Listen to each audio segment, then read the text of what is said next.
Hi, everyone, and thank you for joining us for our Q&A with Dr. K. Welcome, Dr. Klaper. Hi there, Annie. Hi, everybody. Thanks for joining us. Okay, so let's get started with the questions.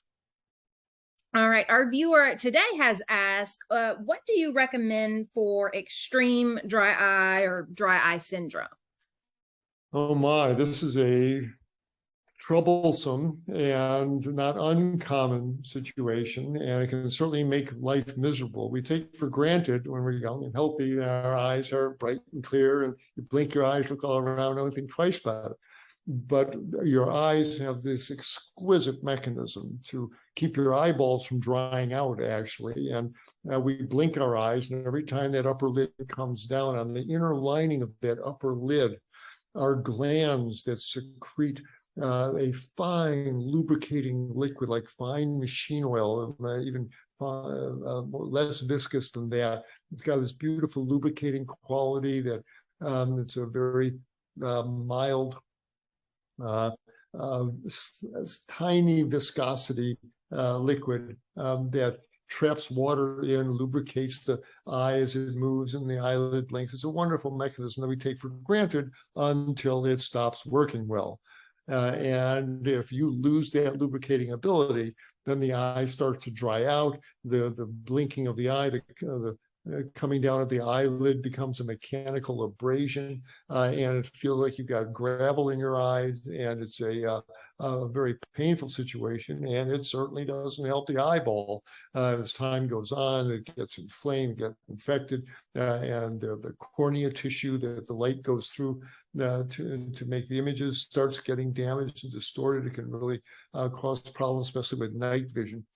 And so with the discomfort and the threat to your visual ability, dry eye is something to be taken serious. What do you do about it? A couple of things. One, if it's severe enough that you're in the drugstore buying eye drops, you need to pay at least one visit to an ophthalmologist who is a specialist, as an MD, not an optometrist. You want an ophthalmologist who's an MD, specializes in diseases of the eye, and discuss it with her or him. The diagnosis they will write down is xerophthalmia, Xero. Xero is the Greek term for dry, like Xerox is dry printing, right? Xerography is dry printing. Well, xerophthalmia is dry eye. Now, ophthalmia is anything involving the eye. And first and foremost in their mind is deficiency of vitamin A. Vitamin A is absolutely essential for healthy eyeball structures and for tear production, etc. And around the world, vitamin A deficiency is a notorious cause of blindness, actually. And kids growing up with deficient diets often wind up blind from vitamin A deficiency. And some folks here in Western societies, that dry, scratchy eye is a sign of vitamin A deficiency, and the ophthalmologist can examine you and do blood tests. And there are vitamin A containing oral medications. There's vitamin A drops and injections. That's the bailiwick of the ophthalmologist, but make sure this is not a vitamin A deficiency and you've got someone experienced in dealing with this on your side. Once vitamin A deficiency is either detected and treated or ruled out, then there's a question, has something injured that lovely lubricating mechanism on the inside of your eyelid and in your tear glands? Has there been an autoimmune attack upon these tissues?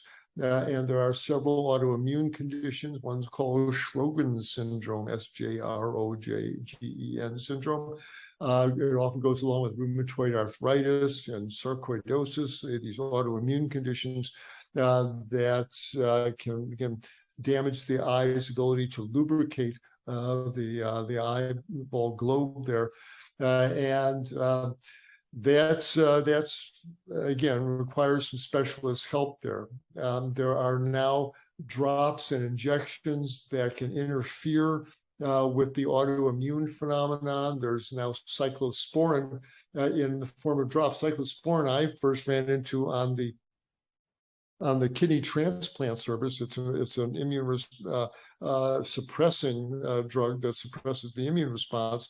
And it allows these transplants to take place safely. Well, now they put it in a dry, in an eye drop form to block the rejection, the autoimmune phenomenon that's happening in the tear mechanism. So vitamin A for sure, but again, don't go to the health food store or order a bunch of vitamin A pills off Amazon and taking them by the handful. Vitamin A can be toxic in large amounts. It can hurt your bones. It can hurt your liver. Again, you want this to be done under the care of the ophthalmologist. But make sure the vitamin A is sufficient both orally and topically, and see if you don't have an autoimmune problem that's damaging your lubrication mechanism. And if so, where some of these topical immune-based medications be appropriate for you. And finally, whatever the doctor tells you, do it.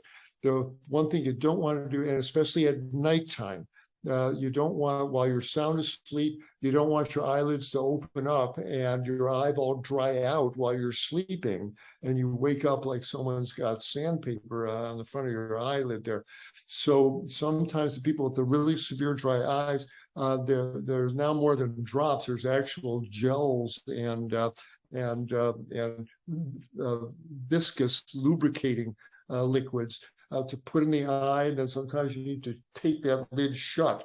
But do anything you do, but don't let your eyeball dry out. So whatever the doctor tells you to do, especially for your nighttime eye care, with whatever product they're telling you and whatever to use it, do it, and take care of those eyeballs, especially while you're sleeping. They're hard to replace.